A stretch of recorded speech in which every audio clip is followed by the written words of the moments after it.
esta hora, si no hay nadie más entrando, somos los que estamos, como quien dice, ¿no? Bueno, el tema que nos ocupa en la clase de hoy es el de contabilidad.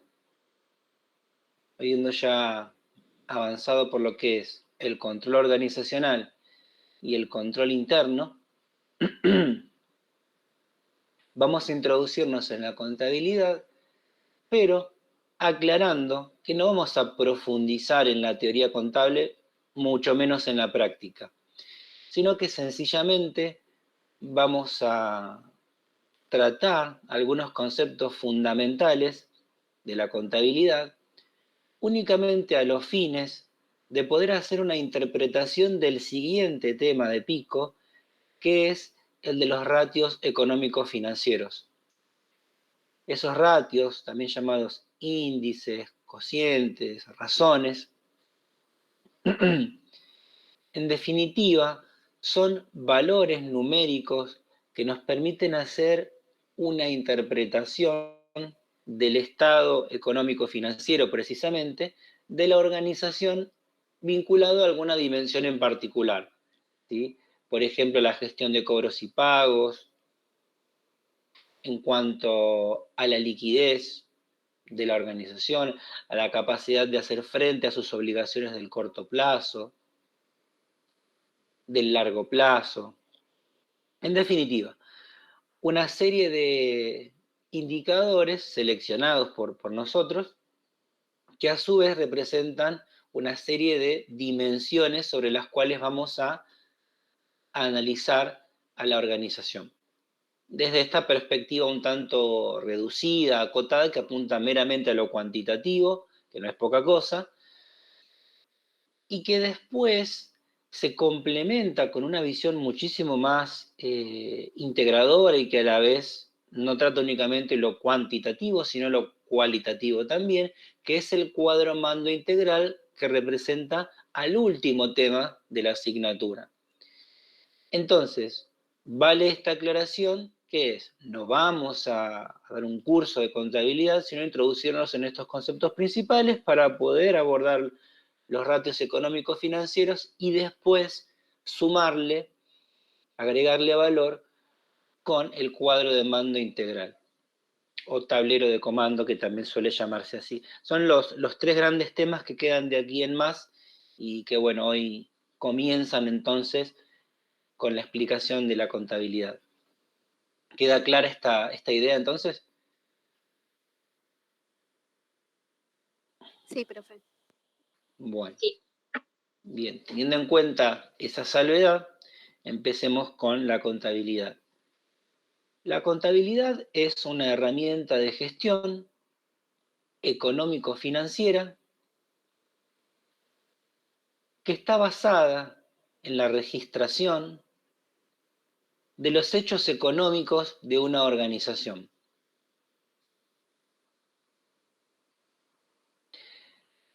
Hecho económico se entiende a toda aquella situación cotidiana en la vida organizacional y también, ¿por qué no?, alguna situación extraordinaria, pero que en definitiva esté vinculada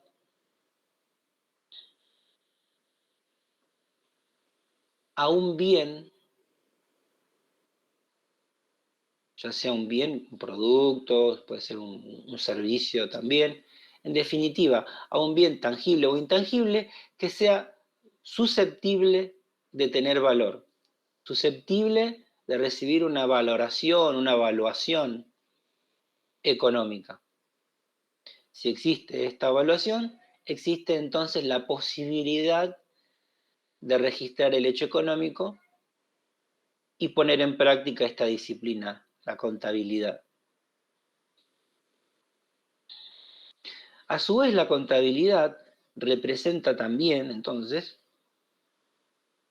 un dispositivo de control organizacional, específicamente del control organizacional a nivel interno, por un lado, porque la organización puede controlar con este dispositivo de retroalimentación, ¿sí? Es un tipo de alimentación que se realiza una vez consumados los hechos, como los que planteaba, como el modo que planteaba Robbins, y que a la vez también nutre de información a los organismos de control, por lo tanto, representa el control externo organizacional.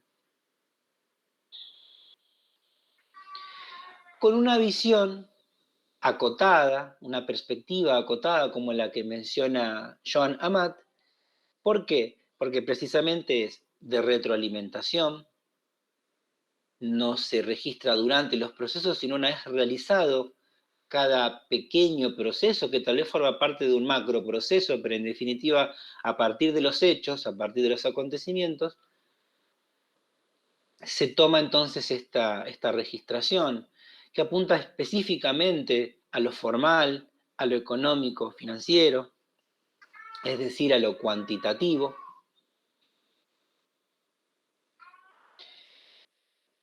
Y entonces, de esta forma está apuntando a un ejercicio del control desde la perspectiva acotada. ¿Cuáles son los grandes registros contables, ¿no? Los informes, por definición, podría decirse, en la contabilidad? Insisto en que son de carácter formal, de registración escrita, más allá de que se puede digitalizar, pero hoy por hoy es exigible el formato escrito, en papel quiero decir, y por definición les decía, son los 4 estados contables. ¿Sí? El resultado final en Argentina de la aplicación de los principios contables, de las normas contables generalmente aceptadas, son estos 4 estados contables que conforman a este informe contable de carácter anual. Los estados contables son 4 y tienen un orden específico en el que deben presentarse, y es el siguiente. Primero, el estado de situación patrimonial, también conocido como balance general. Segundo, el estado de resultados. Tercero, el estado de evolución del patrimonio neto. Y cuarto, el estado de flujo de efectivo. Todos ellos forman parte de un mismo reporte, ¿sí? De una única entrega conformada por estos 4 estados contables. No son presentaciones distintas, sino que se presentan en un bloque, en un cuadernillo, entre comillas, ¿sí? Ante los distintos organismos de control.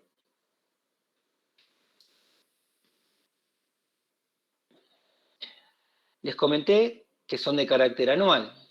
Siempre son de carácter anual. Es decir, que el periodo de información que abarcan estos estados contables comprende 12 meses. Esa es la forma regular, la forma normal en la que se presentan. Existen algunos casos donde un estado contable podría tener una presentación irregular, ¿sí? Son situaciones excepcionales, situaciones particulares, donde generalmente por única vez, tal vez cuando comienza la actividad de la organización, en lugar de abarcar los 12 meses, ese ejercicio, también llamado así, ejercicio económico-financiero o ejercicio contable de la organización, abarca 4, 5, 6, 2 meses, lo que sea. Es un balance irregular, se le llama, ¿sí? La expresión balance para hablar de estos 4 estados contables es muy usada, es muy común, pero no es la que corresponde. La forma de referirse es estados contables, formalmente se conocen así. Entonces, estos estados contables excepcionalmente pueden tener una periodicidad o abarcar un periodo irregular. menor a 12 meses. Les decía entonces, lo convencional es que abarque 12 meses, que no necesariamente debe ser el año calendario, es decir, no únicamente pueden incluir desde enero, desde el 1 de enero hasta el 31 de diciembre de un año. Podría ser de esa forma, a lo cual se le llamaría año calendario, ¿sí? Que también es coincidente el año calendario con el periodo fiscal en los organismos de control. Los organismos de recaudación, como la Administración Federal de Ingresos Públicos, la Agencia de Recaudación de la Provincia de Buenos Aires, ARBA, AGIP, quien es el organismo recaudador en Ciudad de Buenos Aires, y así cualquier organismo estatal de control tributario, trabaja con periodos año calendario, de enero a diciembre. Bien, ¿podría ser así un ejercicio contable? Totalmente. Pero también es muy, muy común que un ejercicio comience, por ejemplo, el 1 de septiembre de un año y finalice el 31 de agosto del año siguiente y abarque entonces 12 meses también, pero que no son de año calendario. Eso es convencional, no tiene nada de excepcional, ¿sí? Esto no da cuenta de la regularidad del estado contable, ¿sí? Está cumpliendo con los 12 meses. Es totalmente regular, distinto al año calendario. Lo que marca la regularidad o irregularidad es que tenga 12 meses o menos, ¿sí? ¿Se entiende entonces ahí la diferencia? Sí, profe. Bien. Esto de los 12 meses luego va a ser muy importante para comprender otros conceptos. Bien. Profe, perdón, ¿le puedo hacer una consulta? Sí, O sí. sea, lo regular es que tenga 12 12 meses meses. o 12 meses o menos. No, lo regular es que tenga 12 meses. Los 12. Ah, ok. Sí. Vale. Cada vez que tenga menos de 12 meses es irregular. Bien. Hablábamos entonces también de cómo elige esa presentación, ¿no? ¿Por qué año calendario a veces? O mejor dicho, ¿por qué año calendario para una organización y tal vez el año repartido entre 6 meses de uno y 6 meses del otro eh, en otra organización? También se señala que esto no es aleatorio, ¿no? La empresa tiene que definir cuál será el inicio y el cierre del ejercicio y eso respetarlo anualmente, hacer la presentación ante los organismos de control con esa misma fracción, ¿no? ¿Por qué? Bien, eso depende en realidad de una cuestión de estilo, es una preferencia de la empresa. ¿Por qué? Porque generalmente para algo tan complejo como el cierre de un ejercicio contable, es decir, la confección de los estados contables, de estos 4 estados, se abocan muchísimos recursos. Por eso es que es normal escuchar que en una empresa cuando uno necesita realizar una consulta, en mi caso también trabajo en un organismo de control tributario, entonces cuando hacemos algunos requerimientos específicos, dicen, justo estamos con el cierre del ejercicio o el cierre del balance, le dicen así, es común que le digan así, estamos un poco complicados, ¿no? Porque genera cierta tensión, sobre todo obviamente en la parte administrativa y contable.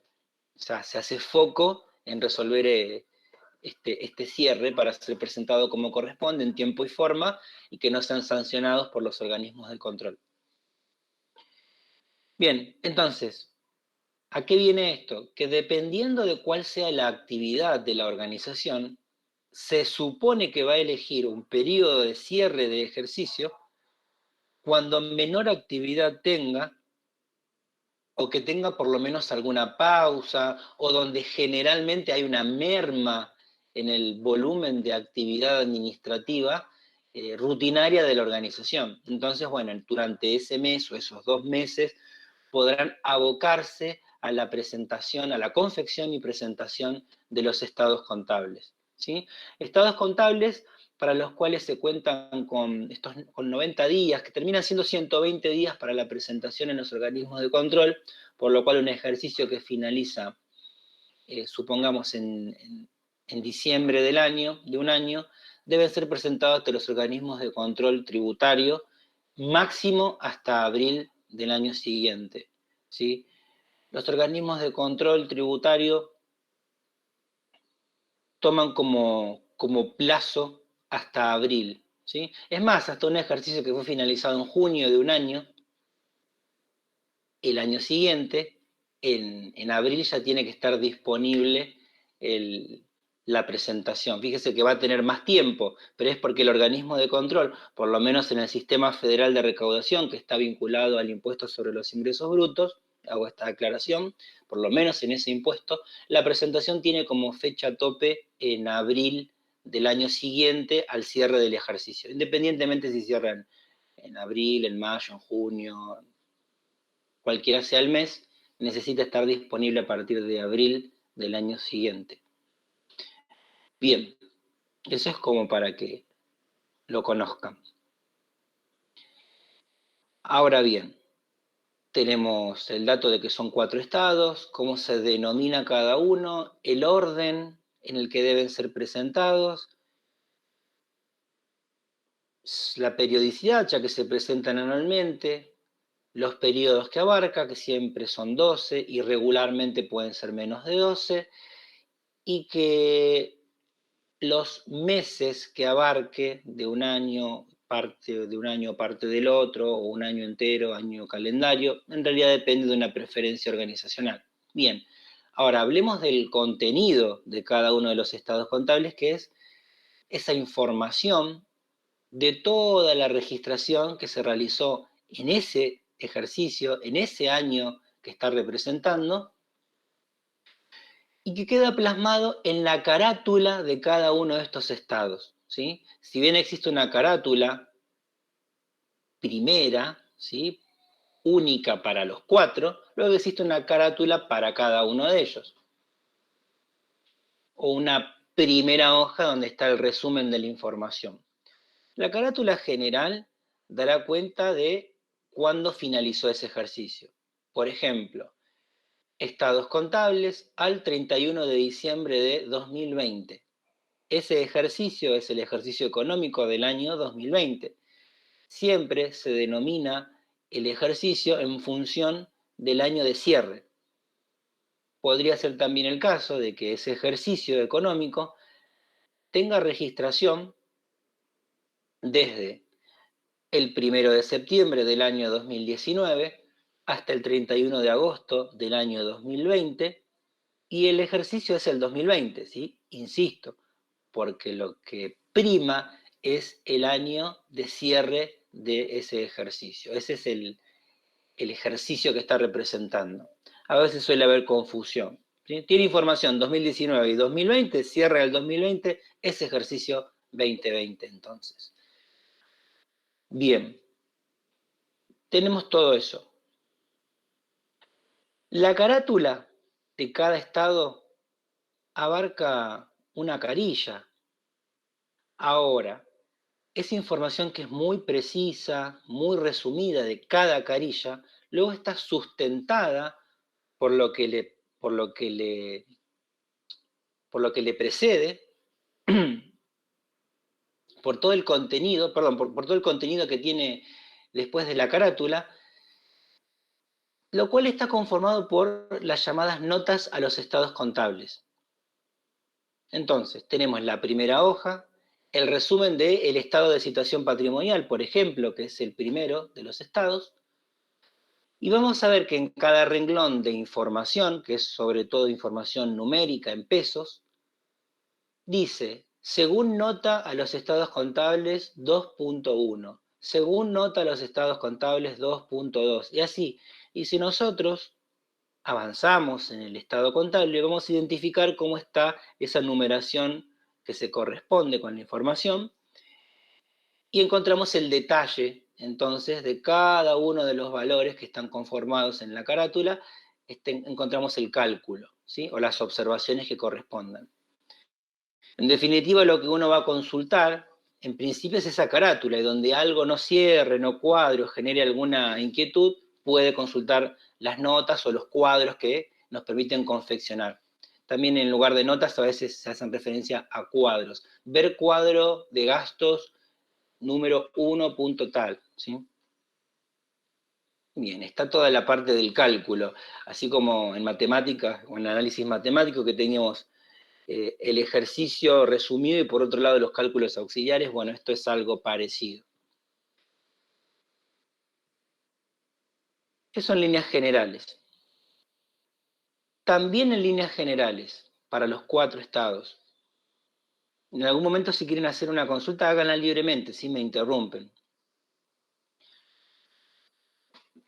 Vamos a plantear... Profe, perdón, Sí, le hago una pregunta porque me sí, perdí en sí. una parte. No, sí, mejor que la hagan así, cuando surja, ¿sí? Usted mencionó la carátula, a partir de la carátula pueden recurrir a consultar las notas, ¿no?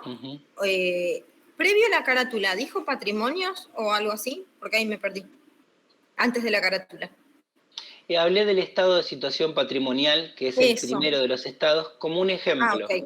Ah, Por ok, ejemplo, ok. el estado de situación patrimonial ocupa una carilla y después va a tener todo el sustento, que serían las notas a los estados contables y los cuadros que correspondan para hacer los cálculos que dan lugar a esa carátula. Sí, sí, sí, hablé de eso, que es el primero de los estados que vamos a ver y vamos a ver hoy más en detalle. Bien. Entonces, dos principios, ¿sí?, contables muy comunes, muy convencionales, son el principio de lo devengado y el principio de lo percibido. ¿Son estos los únicos principios? No, no son los únicos. Sin embargo, insisto, a los fines de poder avanzar en la explicación contable para interpretar los ratios económicos financieros, nos vamos a limitar a repasar estos. El principio de lo devengado establece que la registración contable de los hechos económicos debe realizarse independientemente del ingreso o egreso de dinero, ¿sí? Cada vez que ocurre un hecho económico, se registra, independientemente de que cobremos o paguemos. En cambio, el principio de lo percibido establece que la registración contable de los hechos económicos debe realizarse únicamente cuando haya ingreso o egreso de dinero, ¿sí? Se registra cuando cobramos o pagamos. ¿Queda clara la distinción entre un principio y el otro?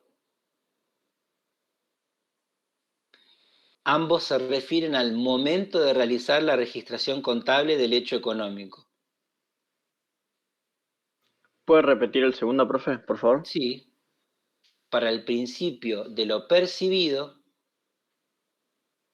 la registración contable de los hechos económicos debe realizarse únicamente cuando existe ingreso o egreso de dinero, es decir, cuando se cobra o se paga.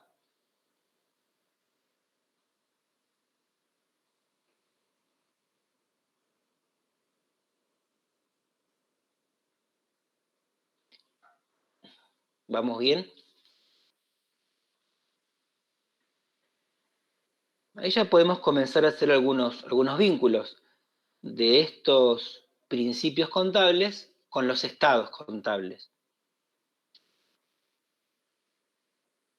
Los estados contables, los primeros tres, es decir, el estado de situación patrimonial, el estado de resultados y el estado de evolución del patrimonio neto, responden, se rigen principalmente, ¿sí?, principalmente por el principio de lo devengado.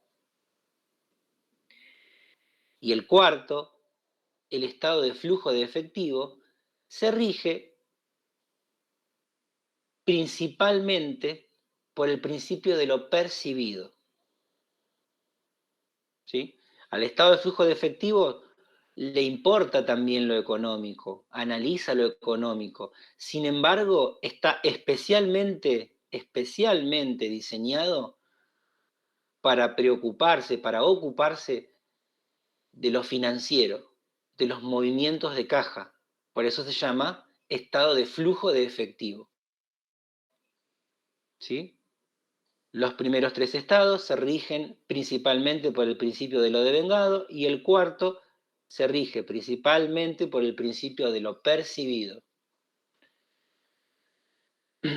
Los 4 estados conforman un análisis o un informe económico-financiero, pero cada uno tiene sus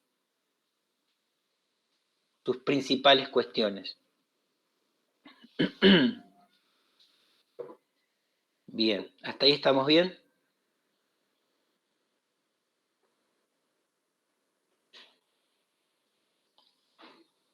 Sí, profe. Bueno. Podríamos hacer un paralelismo entre principio de lo devengado y la dimensión económica y principio de lo percibido con la dimensión financiera. Cuando hablamos de los aspectos económicos, hablamos de todos aquellos aspectos vinculados al hecho económico en sí, de tomar conocimiento de un hecho económico.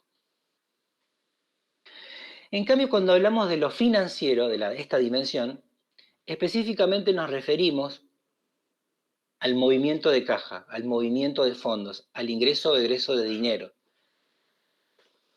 Entonces, así podría ser que una empresa tenga un muy buen pasar económico y sin embargo que tenga un pésimo pasar financiero.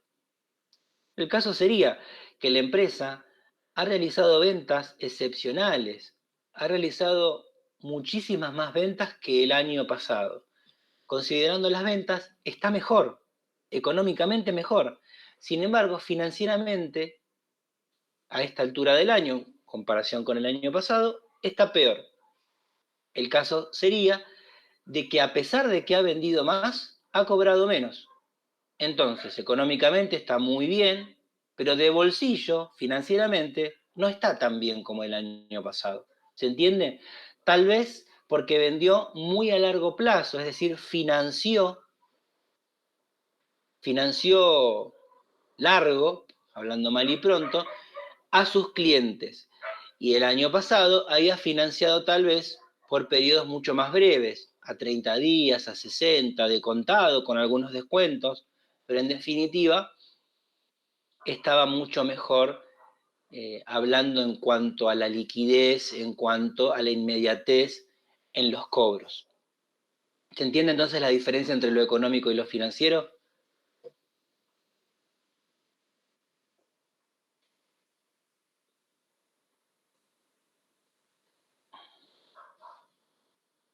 Sí, profe, se entendió. Bien, Sí. gracias. Es como cuando ustedes conocen que van a cobrar a una determinada fecha en sus respectivos trabajos, llega la fecha de cobro, ustedes económicamente consideran que están bien, porque saben que van a cobrar dentro de 1 o 2 días, ¿sí? A lo sumo al 5 del mes, lo cobrarán, pero financieramente no cuentan con ese dinero para hacer uso, para ponerlo a disposición de un hecho económico. Bien, ese sería el caso, la distinción entre lo económico y lo financiero. Bien, entre lo devengado y lo percibido podría decirse. Se conoce el hecho, pero no está consumado respecto del pago o del cobro, ¿sí? Con esa aclaración. Bien. Importante entonces tener conocimiento de la definición de cada uno de los principios de lo devengado y lo percibido, tener en mente a qué nos referimos cuando hablamos de lo económico, de lo financiero, y cómo esto influye en cada uno de los distintos estados contables y cuál es el principio protagonista para cada estado. Bien, algo también como para que lo tengan. Los estados contables requieren de la firma de un contador o de una contadora, es decir, de un profesional en ciencias económicas, que dependiendo de dónde tenga su matrícula, esto a su vez debe estar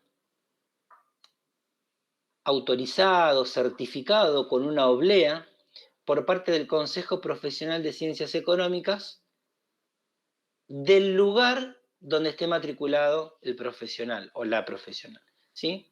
Existen consejos profesionales de distintas jurisdicciones, de la provincia de Córdoba, de la provincia de Buenos Aires, de la Ciudad Autónoma de Buenos Aires, y así de cada jurisdicción.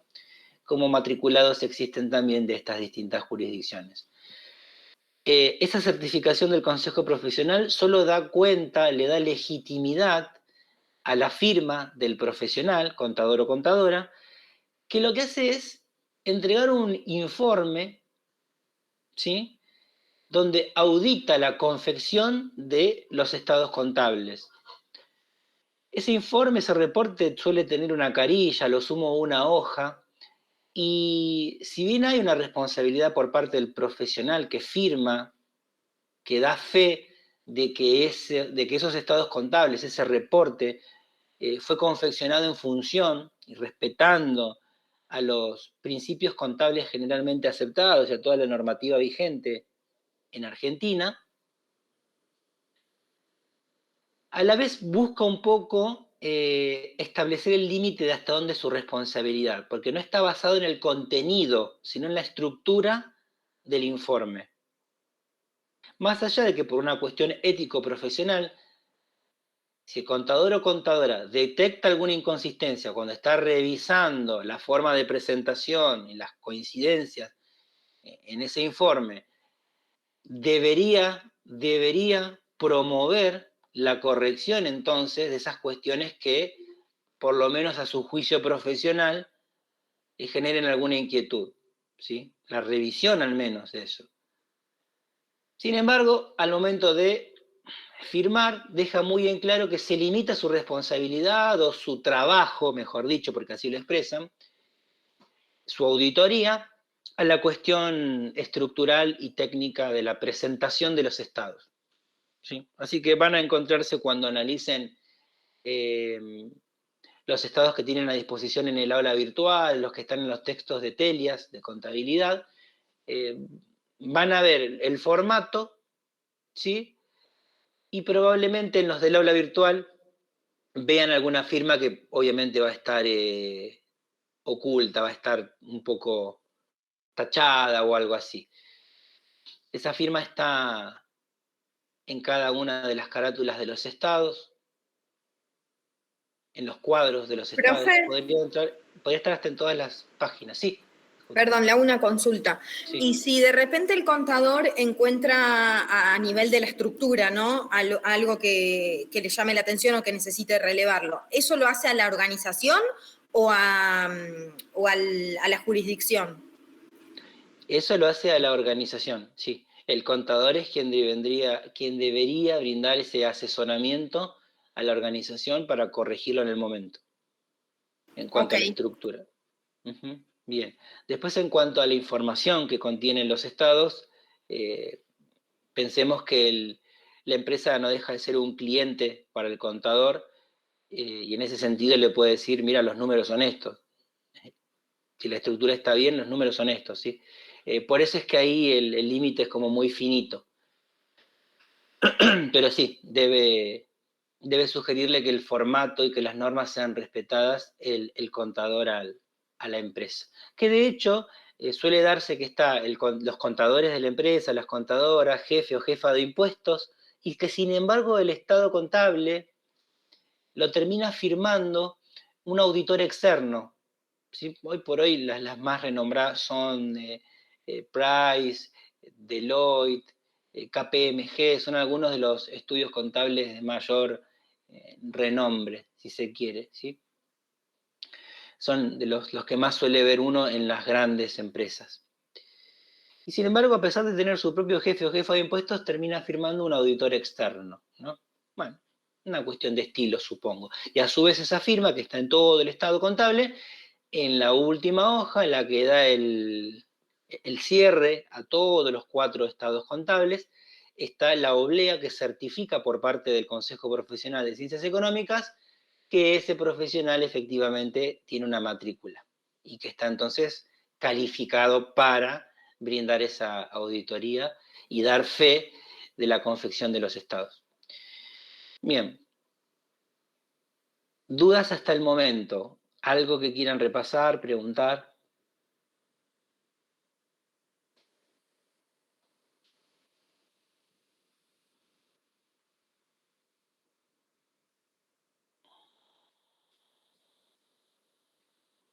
Bien. Vamos entonces con el primero de los estados contables, que es el estado de situación patrimonial, también llamado balance general. Acá sí vale, ¿eh? Esa expresión, balance general, sí. Estado de situación patrimonial o balance general.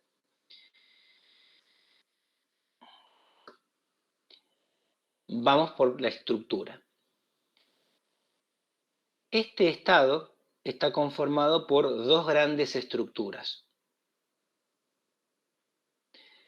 La estructura de inversión, donde el componente de esta estructura es el activo,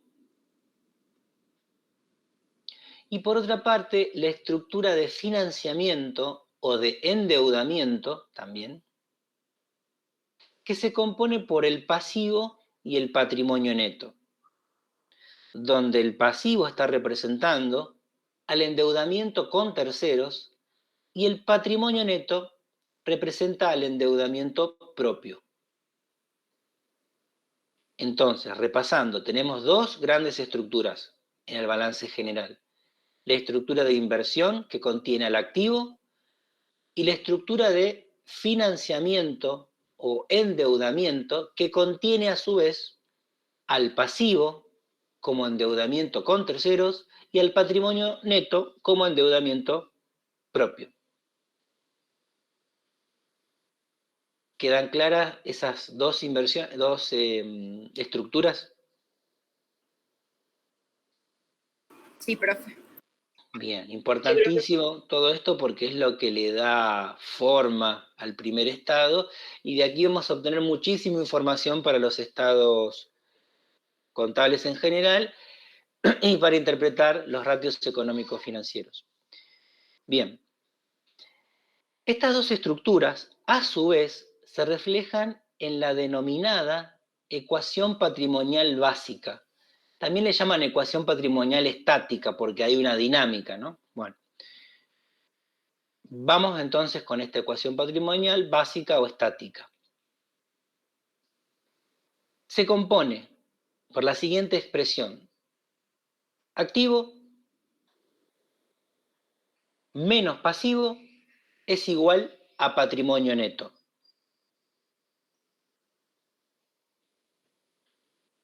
¿Sí? También podríamos decir que el activo es igual al pasivo más el patrimonio neto. ¿Sí? Es igual. Activo igual a pasivo más patrimonio neto o activo menos pasivo es igual a patrimonio neto. ¿Sí? ¿Se entiende? Son dos expresiones de la misma ecuación, de la misma igualdad. Lo único que uno hace es un pasaje de términos.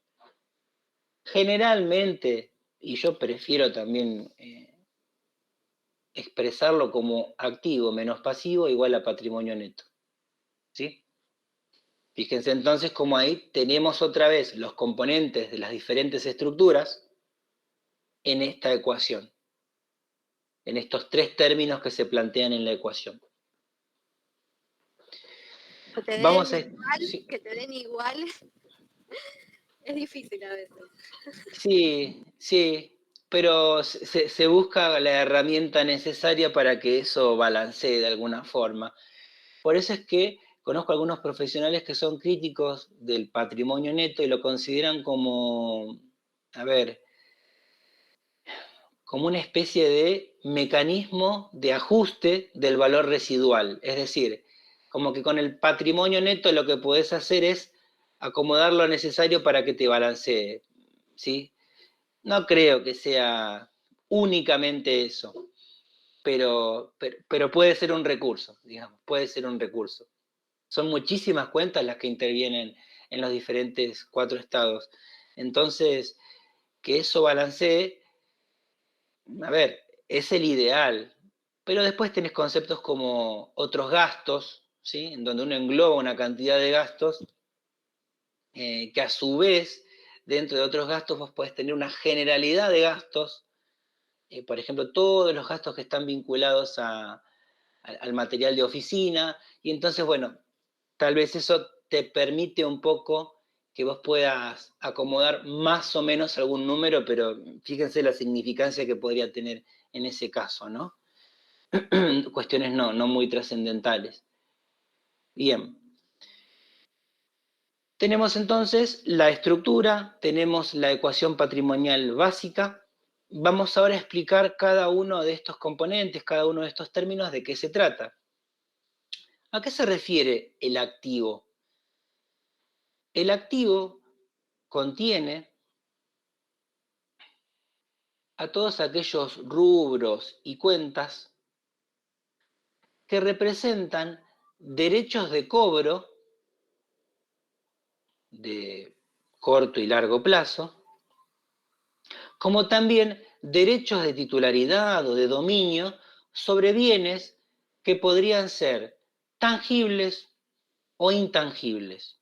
Es decir, bienes que se pueden tocar, que se pueden estoquear, los tangibles, y los intangibles que no se estoquean, no pueden tocarse físicamente, no son perceptibles. Ya vamos a llegar a esos ejemplos. Bien, ¿queda claro entonces qué es lo que vamos a ubicar cuando nosotros visualicemos el activo? Sí, profe, o sea, el activo básicamente es lo que yo tengo más lo que a mí me deben. Exactamente, tal cual. Es lo que tiene la organización más todos aquellos derechos de cobro respecto de terceros, ¿sí? Perfecto, sí. Son derechos. Derechos de cobro, derechos de titularidad o dominio sobre bienes tangibles e intangibles. Bien, para el caso de los pasivos, vamos a hablar no de derechos, sino de obligaciones, ¿sí? En esa parte se concentra el pasivo. El pasivo se concentra en la registración, ¿sí? En plasmar aquellos rubros o cuentas que dan fe de todas las obligaciones que tenemos para con terceros, ¿sí? Que no solamente es entregar dinero, muchas veces la obligación es entregar una mercadería, prestar un servicio, es decir, hacernos cargo de nuestra parte por la cual asumimos el compromiso, cumplir, ¿no? Algo que estamos debiendo. Básicamente se trata de eso, ¿sí? De aquella deuda que tenemos para con terceros. Y el patrimonio neto se refiere que el patrimonio neto, cuando lo veamos en el estado de situación patrimonial, solamente va a ser un renglón. El patrimonio neto será un renglón con un número expresado en moneda de curso legal, en pesos para nuestro caso, ubicado allí solamente a los fines de hacer la siguiente comparación. Totalizamos el activo, totalizamos el pasivo. Bien, corroboramos. Activo menos pasivo tiene que ser igual a ese valor del patrimonio neto. A ver si hay balance, si balancea. El cálculo, toda la parte explicativa, o por lo menos el resumen de la explicación del patrimonio neto, está entre el tercero de los estados contables, que es el estado de evolución del patrimonio neto. Por lo cual, si queremos ver cómo se calculó, el resumen, la carátula correspondiente estará en ese tercer estado. Bien, aquí solamente va a ser un valor a los fines del control, ¿sí? El control del balance. ¿Qué contiene el patrimonio neto? Va a ser, como ya hablamos, según la estructura de endeudamiento. Va a dar cuenta de todos aquellos rubros y cuentas referidas al endeudamiento propio, es decir, al endeudamiento que tiene la organización con los socios. Vamos a identificar que existe un capital suscripto, que existen dividendos, es decir, la ganancia que se ha distribuido entre los socios, resultados acumulados sin distribuir, Y también reservas, ¿no? Reservas de distintos tipos. Hay reservas legales, reservas estatutarias, es decir, que surgen del estatuto que da lugar a la conformación de la sociedad anónima, por ejemplo. Están las facultativas y están las voluntarias. Cada uno de los detalles de este tipo de reservas lo van a encontrar en los textos de Telias, ¿sí? Quédense con esa idea de que contiene todo el endeudamiento propio. Y que ya lo vamos a ver también cuando lleguemos a analizar ese tercer estado de evolución del patrimonio neto, ¿sí? Bien. Estado de situación patrimonial. Ya tenemos entonces identificados al activo, que van primero, van arriba, al pasivo, abajo, el patrimonio neto, ese rengloncito que yo les comentaba. Ya tenemos una idea de qué es lo que vamos a identificar. Bien, ahora vamos a hacer otra aclaración. Cuando hablamos de los 12 meses del ejercicio, ¿sí? Estamos hablando de ese año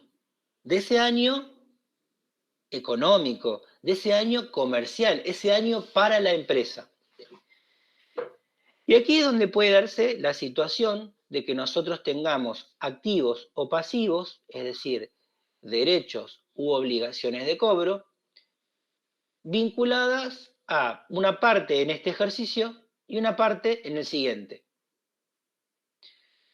Todo lo que pueda efectivizarse, todo aquel cobro o pago que pueda, que deba, en realidad, que deba efectivizarse dentro de este ejercicio, se considera activo o pasivo corriente. Todo aquello que deba efectivizarse, ya sea un cobro, un pago, ¿no? Un derecho o una obligación, en el ejercicio siguiente, va a ser activo o pasivo no corriente. ¿Sí? ¿Se entiende entonces cuál es la distinción entre corriente y no corriente? Corriente dentro de este ejercicio sobre el cual estamos registrando y no corriente que va a estar registrado, pero como no corriente, ¿sí? Y que eso se efectiviza recién el año siguiente.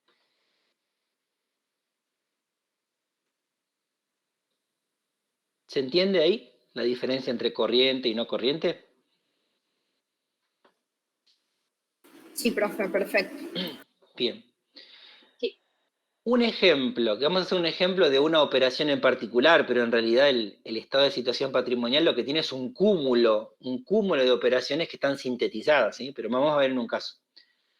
Realizo la venta de un producto, mi balance cierra el 31 de diciembre, ¿sí? Coincide con el año calendario. Bueno, realizo una venta en noviembre, donde financio a mi cliente en 3 pagos. El primer pago lo realiza en diciembre y los otros 2 en enero y febrero del año siguiente. En enero y febrero del ejercicio siguiente. ¿Sí? Bien, la primera cuota forma parte de mi activo corriente, ¿sí? Documentos a cobrar. Activo corriente, documentos a cobrar. O créditos por ventas sería el rubro. Documentos a cobrar, ta. Las otras 2 cuotas, el monto de las otras 2 cuotas, ¿va a estar ubicada en este estado contable? Sí, también se registra. Pero se registra en el activo no corriente. Activo no corriente, créditos por ventas, cuentas a cobrar, el monto de las 2 cuotas. Entonces nos queda claro que lo que se espera al finalizar este ejercicio es que nosotros cobremos esa primera cuota. Las otras 2 nos esperan ahora. ¿Sí? Fíjense cómo se rige por el principio de lo devengado, porque eso no está cobrado. Se va a cobrar. Bueno, pero sin embargo se registra, se contabiliza, se tiene en cuenta para los estados contables. Forma parte de los hechos económicos contemplados. ¿Hasta ahí va bien?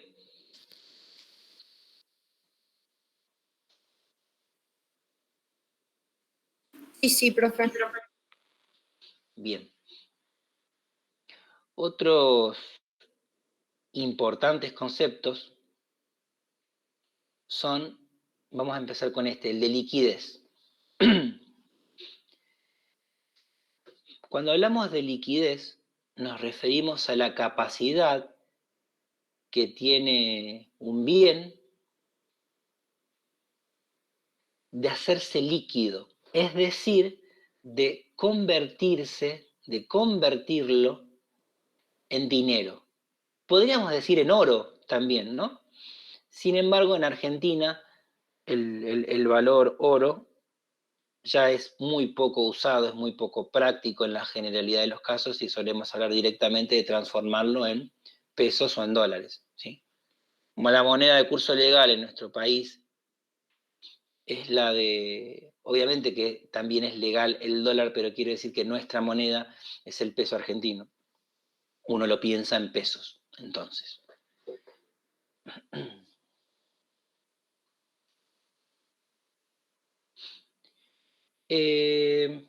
Preguntan por el chat si un ejemplo de no liquidez sería un plazo fijo. En realidad es un ejemplo de liquidez, pero tal vez de una liquidez baja respecto de otro bien que sea más líquido, ¿sí? Liquidez tiene, liquidez dentro del ejercicio puede tener, y si no la tiene ahora, la tendrá al ejercicio siguiente, cuando nosotros podamos, cuando se vence el plazo fijo y contemos, ¿sí? El nivel de dificultad, es decir, en algún momento nosotros vamos a contar con ese dinero que ubicamos en ese plazo fijo. Entonces, ¿tiene liquidez? Sí.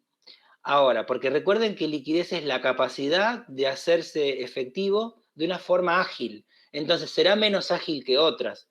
¿Hay liquidez? Sí, y probablemente sea muy baja. ¿Se entiende entonces?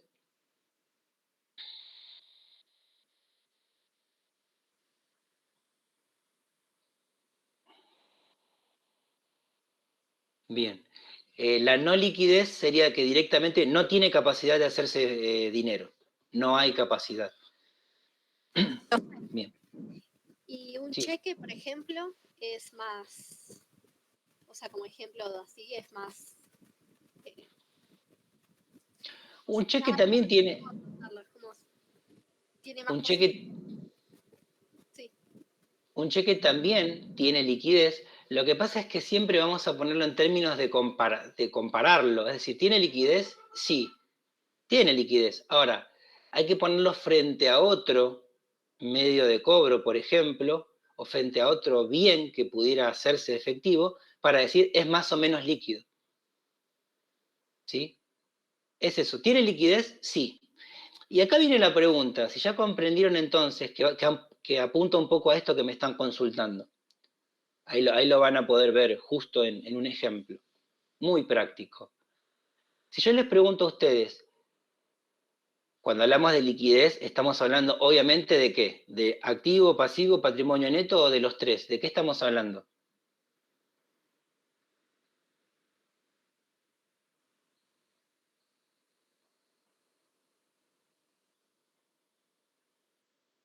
¿Y no sería de los dos, profe? ¿De los activos y los pasivos también? ¿Dónde yo puedo hacer algo, transformarlo en dinero?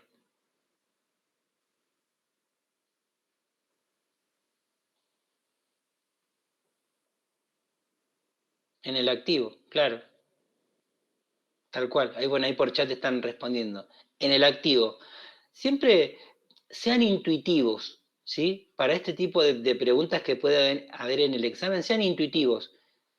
Donde uno vende, donde uno registra los derechos de cobro, mejor dicho, donde uno registra los derechos de cobro y los derechos sobre la titularidad de un bien tangible o intangible es en el activo, ¿sí? Por lo cual vamos a hablar de liquidez cuando hablemos de la posibilidad o la complejidad que tienen esos bienes o derechos de hacerse dinero en un ejercicio. Pero ya de las deudas no. Recuerden que el pasivo es el endeudamiento con terceros y el patrimonio neto es el endeudamiento con los propios. Y eso ya no los pensamos en términos de cuán líquido puedo hacer una deuda, si la deuda la tengo yo. ¿Sí? ¿Se entiende entonces por qué no correspondería el pasivo y el patrimonio neto? Profe, entonces referimos a liquidez, pero sobre el hecho de obtener liquidez, porque en el pasivo también manejamos dinero, solo que es Sí, saliente. claro, por eso no podríamos hablar de liquidez. No, claro. La liquidez es la capacidad que tiene un bien Piensen así, en la definición. La liquidez es la capacidad que tiene, no estamos hablando del dinero propiamente dicho, sino de el bien transformándose en dinero. En los pasivos no hay un bien transformándose en dinero, está directamente el dinero, ¿sí? Que ya no es nuestro, nosotros lo tenemos que poner a disposición cuando llegue el plazo de esos terceros a los que le debemos. Será liquidez para ellos, porque lo que para nosotros es pasivo, para ellos es activo, pero para nosotros no.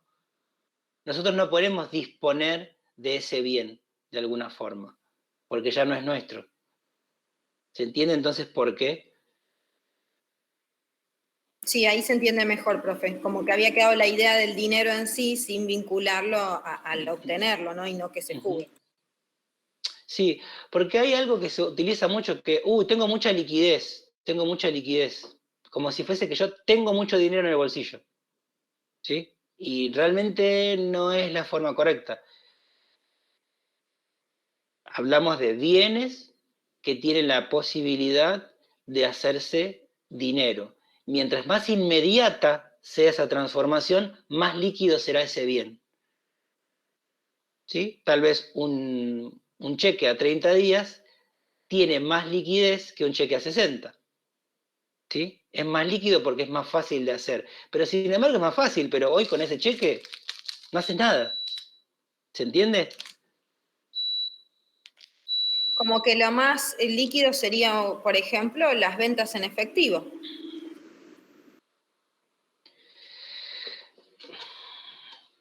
Y ¿Cuál depende, es el porque si bien? no vendes nada 30 días, el documento... Claro, pero pensemos en esta idea. Las ventas en efectivo, ¿de qué bien estamos hablando?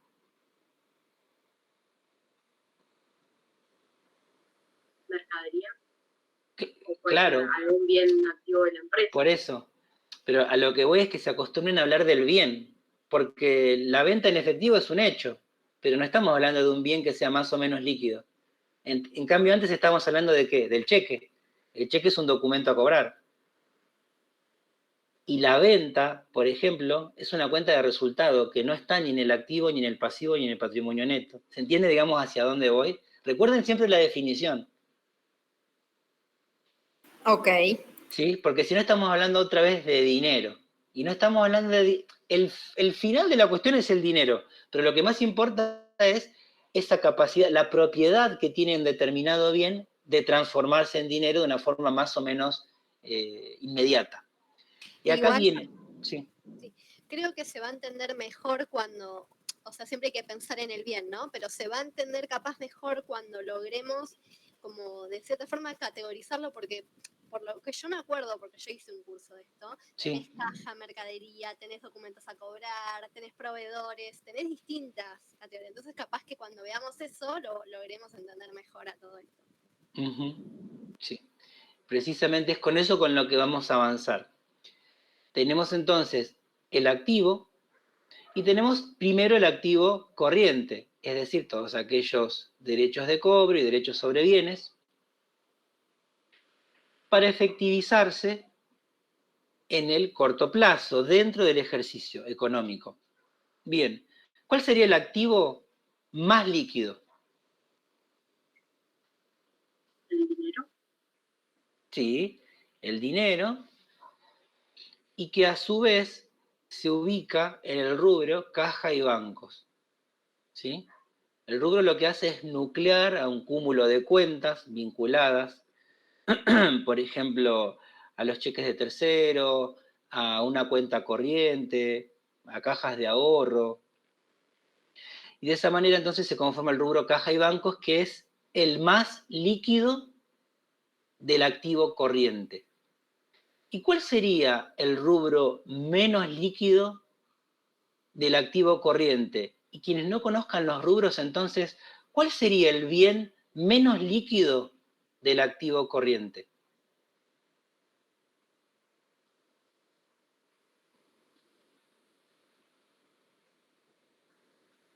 Un pagaré, supongo. ¿Por qué, Ezequiel?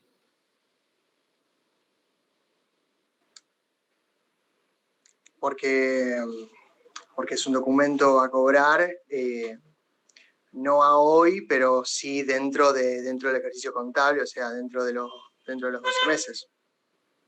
Ok, bien, entonces uno tiene una fecha conocida de cobro, porque el pagaré va a hacer referencia a esa fecha. O sea, el pagaré que nos entrega un tercero, ¿no? Es un documento a cobrar, ¿sí? Conocemos la fecha de cobro. Sí. Bien, hay un rubro que es todavía menos líquido dentro del activo corriente. Eh,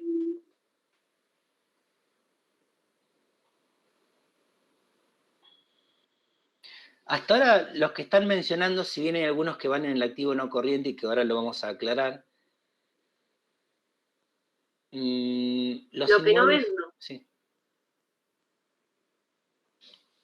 ¿Y eso cómo se llama? bienes, Ujú. de cambio. Muy bien, perfecto, sí. Bienes de cambio. Entonces, bienes de cambio, evidentemente vos conocés el rubro. Con que alguien hubiese dicho mercaderías, inventarios, productos en proceso, venía bien igual, ¿sí? De hecho, lo que primero dijiste fue lo que no vendo. Bien, y ahí podemos llegar entonces. Muchas gracias, Natacha. Entonces, dentro del activo corriente, el rubro, los bienes menos líquidos, son los bienes de uso. Los bienes de uso son aquellos que se adquirieron con la intención de comercializarlos dentro del ejercicio, ¿sí? Es decir, lo más inmediatamente posible. Por eso son considerados del activo corriente. Sin embargo, los bienes de cambio, ¿no? ¿Dije bienes de cambio? Sí. De uso, dijo, profe, viene de uso. Por eso, menos mal, porque me quedé como que con la dislexia. Los bienes de cambio, perdón, los bienes de cambio son aquellos que se adquirieron con la intención de ser comercializados en ese ejercicio económico, ¿sí? Dentro de ese año que estamos registrando. Bienes de cambio, activo corriente, por definición, por la intención con la que fueron adquiridos. Sin embargo, o en contraposición, tenemos a los bienes de uso. Los bienes de uso son adquiridos con la intención de ser explotados, de ser utilizados para dar soporte a la actividad principal de la organización. Por lo tanto, los bienes de uso son considerados como un activo no corriente, porque en principio los adquiriste sin ninguna intención de comercializarlos, de venderlos en el corto plazo, ¿sí? Por eso hay una distinción muy marcada en donde los bienes de cambio forman parte del activo corriente y los bienes de uso del activo no corriente. ¿Se entiende la distinción? Sí, profe, Sí. con respecto a bienes de uso, ¿qué vendría a ser la maquinaria que necesito utilizar para hacer los bienes de cambio? ¿O el rodado que voy a usar para su transporte cuando tengo una venta o algo así? Sí, los bienes de uso están en el activo no corriente, se refiere a todos aquellos bienes que utilizamos para dar el soporte a nuestra actividad principal. Donde dentro de ese rubro bienes de uso vamos a encontrar a diferentes cuentas, como por ejemplo maquinarias, inmuebles, muebles y útiles, instalaciones, ¿sí? Rodados y así diferentes cuentas, donde los nombres pueden variar, lo que tienen que ser es representativos de bienes que se utilizan para ser explotados y no para ser comercializados, ¿sí? Todos ellos forman parte del activo no corriente. Y dentro de lo, volviendo al eje, ¿no? Del activo corriente y de los bienes de cambio, que ya me confirmó Natacha entonces que son los bienes de cambio los menos líquidos del activo corriente, podemos dar ejemplos como inventario, mercaderías, productos en proceso, productos terminados, insumos, materia prima, distintas denominaciones que dan cuenta de lo mismo, algo que con mayor o menor grado de transformación fue adquirido con la intención de ser comercializado. Y que en definitiva no vamos a poder hacer efectivo, ¿hasta cuándo? ¿Qué tenemos que hacer primero? Venderlos. Venderlos. Y como no es conocido el momento en el que se comercializa, como dice Matías, en el que se vende, como dijo Yamila, hay mucha incertidumbre, por lo cual por eso representa al menos líquido de los activos corrientes. Ezequiel había comentado el tema del pagaré, digamos, ¿no? El pagaré que nos dan a nosotros, ese compromiso de pago de un tercero hacia nosotros. Es un documento a cobrar, que tal vez está pensado, está diseñado, está establecido para cobrar dentro de 30, 60, 90, 120 días. Pero a final de cuentas tenemos una fecha cierta, una fecha conocida de cobro. En cambio, cuando tenemos mercadería, que es un activo y que es corriente, no tenemos idea de cuándo podríamos hacer dinero esa mercadería. Por eso es que se lo considera menos líquido. Nosotros podríamos rematar nuestros productos terminados, podríamos tal vez reducir al 10% de su valor de mercado, quiero decir, y eso no nos asegura que nosotros vendamos. Va a depender de la voluntad de los clientes. Entonces, es esa la explicación. Denme un segundo, por favor.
Bien, que estoy de vuelta, perdón por la interrupción. Entonces tenemos así los ejemplos de corriente y no corriente y de liquidez. El concepto ese de liquidez lo vamos a utilizar mucho para la interpretación de ratios económicos financieros. Y el de corriente y no corriente también suele hablarse generalmente de corto y de largo plazo, ¿sí? Prefiero el corriente y no corriente porque queda todo un poco más claro. Para el caso de los pasivos, del mismo modo, existe entonces lo que está disponible, ¿sí?, para ser pagado, para ser cubierto, para efectivizar en definitiva ese compromiso de pago, dentro del ejercicio, lo cual sería corriente, y más allá del ejercicio, lo no corriente. Les doy un ejemplo. Acreedores varios, ¿sí? Esas personas a quienes nosotros les debemos. Podría ser que acreedores varios lo tengamos dentro del pasivo corriente y también dentro del pasivo no corriente, ¿sí?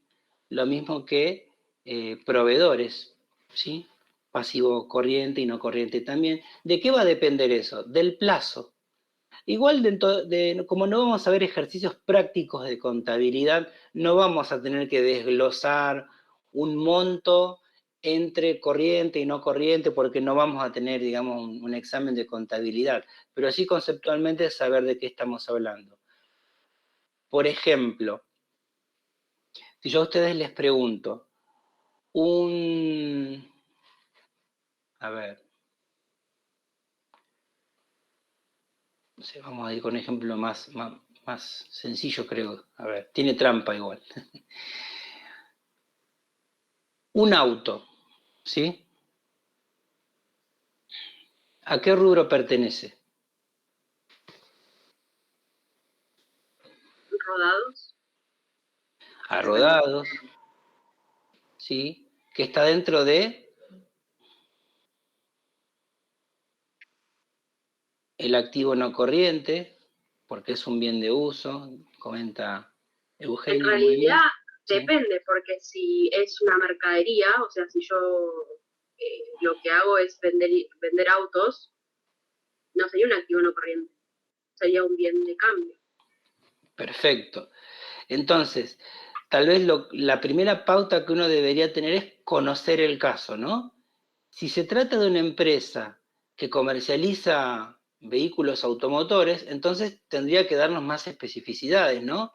Es decir, bueno, pero ¿con qué finalidad lo adquiere?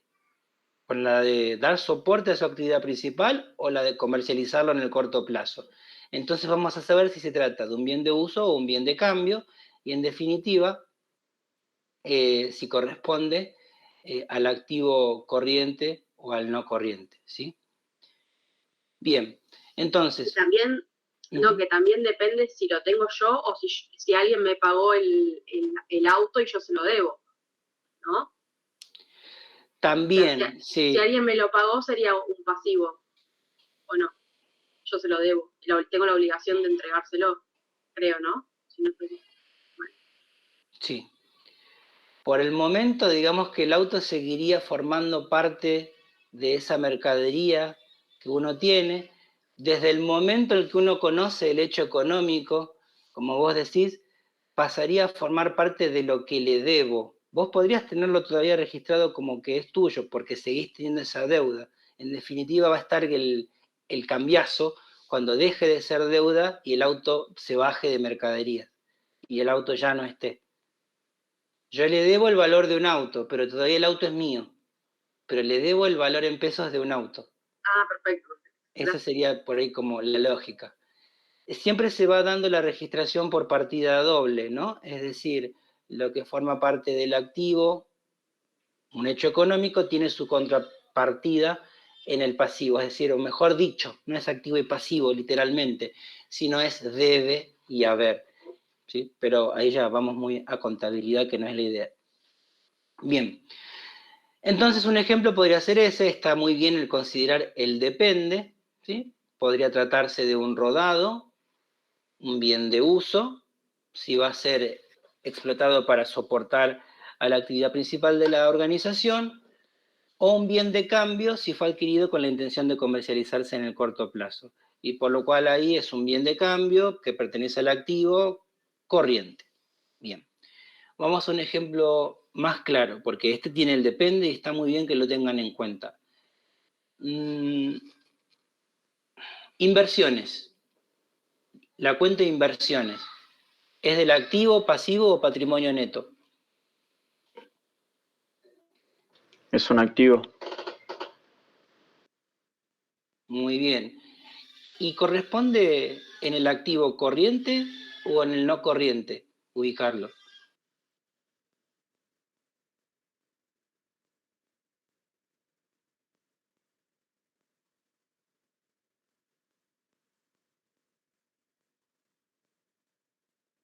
Depende cuándo lo cobro. O sea, depende cuándo obtengo ganancias. Si lo obtengo ganancia, por ejemplo, en este mes, vendría a ser el activo corriente.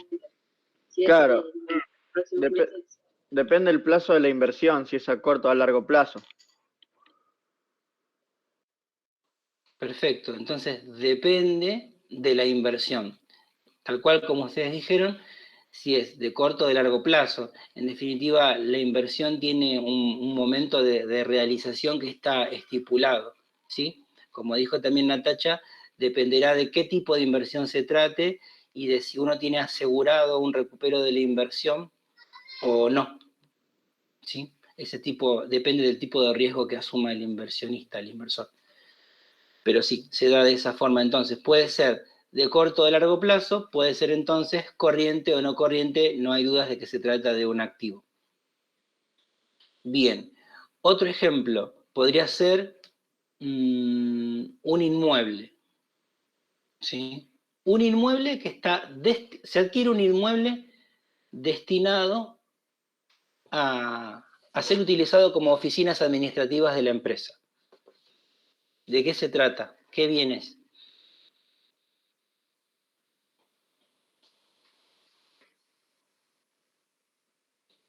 De uso. Uh-huh. Y entonces forma parte del activo, pasivo o patrimonio neto. Del activo. No Bien, corriente. del activo no corriente porque es un bien de uso. Perfecto. Preguntas como esa puede haber en el examen, es decir, van a tener una serie, van a tener, por ejemplo, un rodado, o mejor dicho, rodados, inmuebles, maquinarias, documentos a cobrar, créditos por ventas, ¿sí? Que básicamente es lo mismo, acreedores varios. En ese sentido puede ir una consigna o un punto de una consigna, donde ustedes tengan que identificar o agrupar las que son del activo y las que son del pasivo, si son corrientes o no corrientes, o si podrían ser ambas, corriente y no corriente, dependiendo del plazo. En ese sentido puede ir. Profe, entonces una deuda es un pasivo. Una deuda siempre es un pasivo. Siempre es un pasivo. Sí, siempre es un pasivo. Y recuerden que acá no van a haber ejercicios contables, no van a haber situaciones puntuales de una venta, no, van a ser ejemplos así como muy, muy concretos. Va a haber un listado de algo y ustedes van a tener que identificar a qué parte de la estructura corresponde. Sobre todo en el estado de situación patrimonial, en este que estamos viendo. Bien. Vimos entonces, repasando principio de lo devengado, de lo percibido. No, asientos contables no vamos a hacer, no. Me preguntaban por el chat. En cuanto a la liquidez, bueno, ya dijimos que sí es muy importante tenerlo en claro. Cuáles son los rubros más y los menos líquidos. ¿Qué más es importante tener en cuenta? Bueno, obviamente la estructura de inversión, la de financiamiento, la ecuación patrimonial básica la deben recordar. En líneas generales, las cuentas, ¿sí? Van a encontrar varios ejemplos de cuentas en los textos de Telias que están vinculados a contabilidad. Van a encontrar allí ejemplos de las estructuras de los estados contables, que están, a ver, más o menos ayornados a lo que tenemos en Argentina, pero en definitiva, la configuración es similar, no van a encontrar nada descabellado, digamos. Y los pueden comparar tranquilamente con los que están disponibles en el aula virtual. Eso se puede hacer. Algo para mencionar, las amortizaciones. Las amortizaciones es una forma de establecer, ¿sí? De estimar el valor residual que tiene un bien a lo largo de los años de su vida útil. Todos los bienes son amortizables, menos los terrenos, sobre los cuales se considera que no pierden valor, salvo en situaciones excepcionales, pero todos los demás bienes sí. Un edificio, una casa, un escritorio, una silla, un aire acondicionado, una cámara frigorífica, un camión, una grúa, bueno, se entiende, cualquier otro bien de uso específicamente, va a perder su valor por el uso normal, ni hablar con un uso desconsiderado y con poco cuidado, va a perder valor, y por lo cual uno puede establecer una nueva valuación de ese bien en función de distintos mecanismos de amortización. Para poner en práctica estos mecanismos, puede ser que exista una tabla que está diseñada en función de la vida útil de distintos tipos de productos y que un organismo de regulación establezca estos estándares, que intervenga un perito para poder hacer un minucioso análisis de las condiciones en las que se encuentra el bien y de esa manera evaluarlo, ¿sí? Lo que se está buscando es gradualmente reducir el valor de ese bien de uso y contabilizarlo. ¿Se entiende? Esa es un poco la idea de la de la amortización. La amortización que la van a identificar después en el estado de resultados. Allí van a estar las amortizaciones, van a estar restando porque hay una pérdida de valor de un bien con el que contábamos, ¿sí? Bien, consultas hasta el momento. Yo, pregunta, ¿las amortizaciones se hacían anualmente? Las amortizaciones pueden hacerse anualmente o pueden tener una periodicidad diferente, sí, dependiendo del bien que se trate.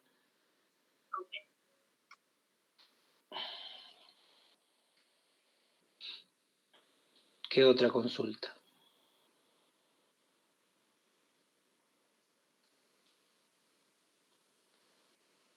Se puede hacer también un prorrateo, ¿sí? Es decir, de eso, supongamos que lo deberías amortizar cada 5 años, podrías hacer un prorrateo también, es válido. Ok, y con respecto a lo que habló, creo que casi al principio, que era esto de que cada profesional tiene una matrícula, ¿no? Por ejemplo, el que trabaja en más de 2 provincias tiene que tener 2 matrículas, ¿no? Tengo entendido eso. Sí, tenés una matrícula nacional y una provincial, de hecho, sí, dependiendo, sí. Claro, pero por ejemplo, si yo trabajo en, no sé, en Capital Federal y trabajo en Provincia de Buenos Aires, tengo que tener las 2 matrículas de la... Bien. Con respecto a, Sí. no sé si era el colegio... El consejo profesional, el consejo. Sí. El consejo va a ser, dependiendo del lugar a donde esté la empresa, para la organización. Por ejemplo, yo, contador, hago la auditoría de algo que de un estado contable, ¿no? Bien. Bueno, lo hago en, no sé, porque la empresa está en Capital Federal, entonces yo hago en Capital Federal. El consejo que va a actuar ahí va a ser el de Capital Federal. Sí, sí, tal cual, sí, es así. Okay. Es así. O sea, va a actuar el consejo del lugar a donde esté la organización. Sí, que generalmente coincide con la matrícula del contador. Generalmente es así, sí. Genial. Gracias. Suele ser así. De hecho, por ejemplo, tengo varios casos de contadores, o mejor dicho, de empresas que están radicadas en otra provincia, por ejemplo en Córdoba, en Santa Fe, en San Luis, y el contador o contadora es de esa provincia y el consejo profesional que certifica la firma es el de esa provincia, donde hay coincidencia, digamos, por parte de los tres. Suele ser así, generalmente es así. Sí, sí.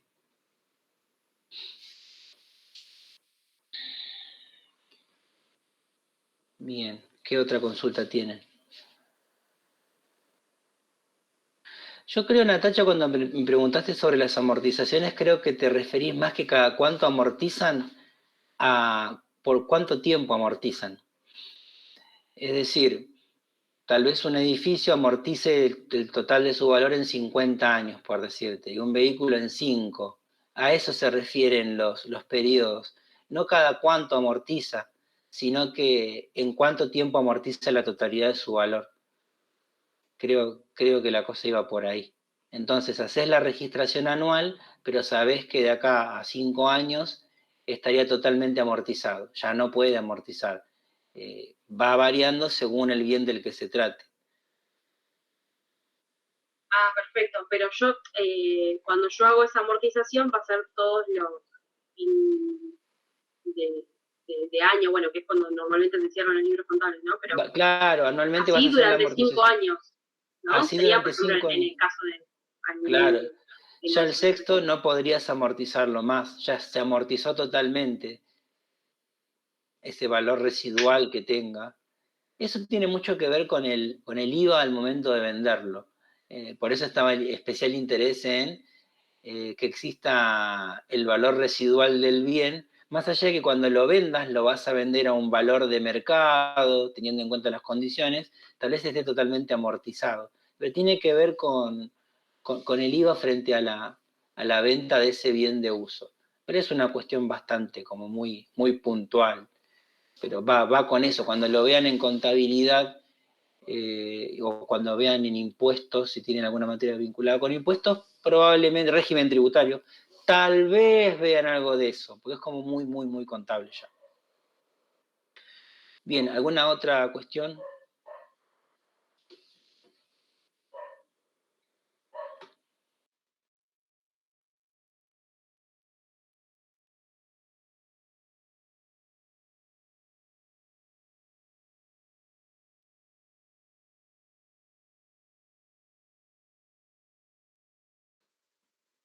Bueno, entonces, para la próxima clase, la clase del jueves, vamos a continuar con el estado de resultados.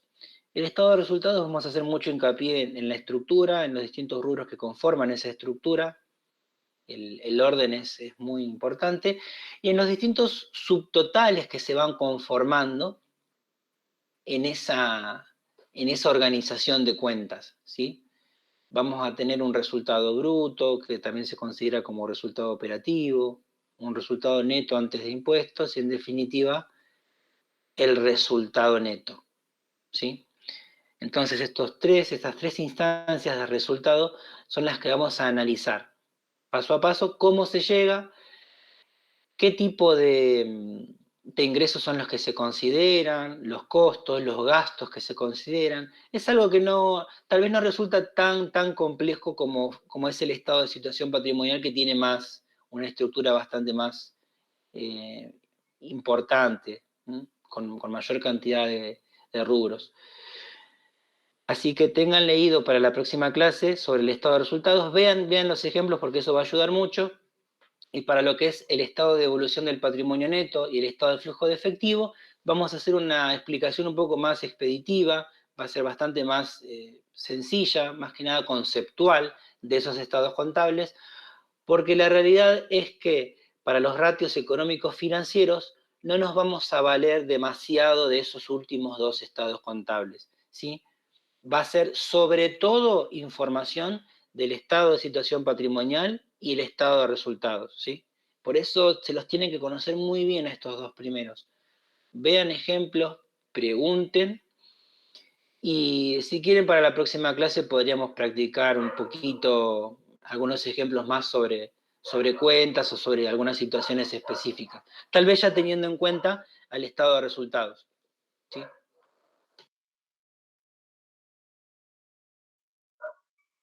Buenísimo, profe. Gracias. Bien, perfecto, profe. Bueno. Gracias, profe, No, bárbaro. gracias. Nos despedimos entonces hasta la clase el jueves y continuamos con contabilidad. Buenísimo, hasta luego, profe. Hasta luego. Hasta luego.